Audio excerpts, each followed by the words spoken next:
TDP అధినేత చంద్రబాబుపై మంత్రి పెద్దిరెడ్డి ఫైర్ అయ్యారు. ఆయన భవిష్యత్కే గ్యారెంటీ లేక పొత్తులు పెట్టుకున్నారు.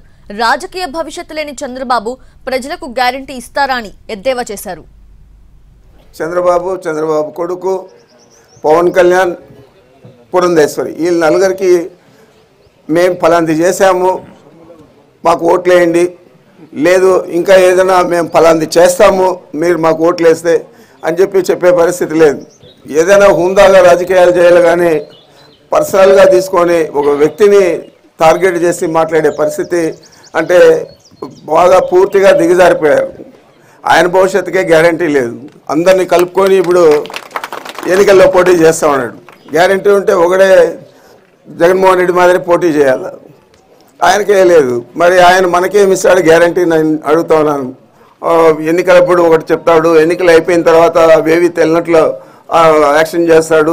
కాబట్టి ఇతను ఏది కూడా అమలు చేయడు. ఎన్నికల హామీలు గతంలో మనం చూసాము. ఇప్పుడు కూడా ఈ 6 గ్యారంటీలు మీ భవిష్యత్తుకు నా గ్యారంటీ అని ప్రచారం చేస్తూ ఉన్నాడు.